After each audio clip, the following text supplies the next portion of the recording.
ये लो, ये रहे तुम्हारे ठाकुर जी। ये कहकर पंडित ने एक अनपढ़ किसान को एक काला पत्थर थमा दिया। उसे क्या पता था कि वही पत्थर सच्ची भक्ति की सबसे बड़ी मिसाल बनने वाला है। ये कहानी है 15वीं सदी के राजस्थान के धुआं गांव के धन्ना भगत की। एक दिन धन्ना ने देखा कि पड़ोस का ब्राह्मण रोज एक काले पत्थर की पूजा करता है। उन्होंने पूछा, पंडित जी, ये क्या है? ये ठाकुर जी ने हंसते हुए कहा, ये ठाकुर जी हैं, इनकी पूजा करोगे तो सब कुछ मिलेगा। धन्ना की आंखें चमक उठी। मुझे भी दे दो एक ठाकुर जी। पंडित ने मजाक में एक काला पत्थर उठाया और कहा, लो, ये रहे तुम्हारे ठाकुर जी। धन्ना उस पत्थर को घर ले आए, उसे साफ किया, सिंहासन पर बैठाया और सेवा शुरू कर दी। सुबह उठकर नहलाते, फिर भोजन बनाकर सामने ठाकुर रखते। जी, आना खा लो। पत्थर तो पत्थर था, हिलता भी नहीं था, लेकिन धन्ना भी अडिग थे।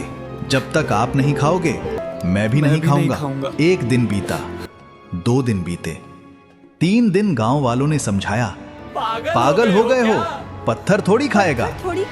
धन्ना बोले, पंडित जी ने कहा था ये भगवान है। भगवान झूठे नहीं होते। 7वां दिन आया। धन्ना अब बेहद कमजोर हो चुके थे, लेकिन उनकी नजरें अब भी उसी पत्थर पर टिकी थी। और तभी चमत्कार हुआ। पत्थर में हलचल हुई, एक हाथ निकला, फिर दूसरा, और देखते ही देखते एक दिव्य स्वरूप प्रकट हुआ। मुस्कुराते हुए उन्होंने थाली उठाई और भोजन करने लगे।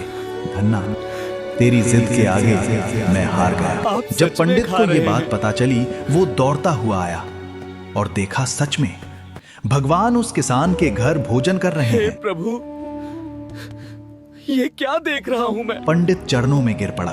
मुझे क्षमा मैं कर मूर्ख था। मैं आज भी अज्ञान राजस्थान में धन्ना भगत के मंदिर हैं और उनकी वाणी सिख गुरु ग्रंथ साहिब में भी दर्ज है। भक्त की जिद के आगे हारने वाले ठाकुर जी के लिए कमेंट्स में जय श्री कृष्ण जरूर लिखें।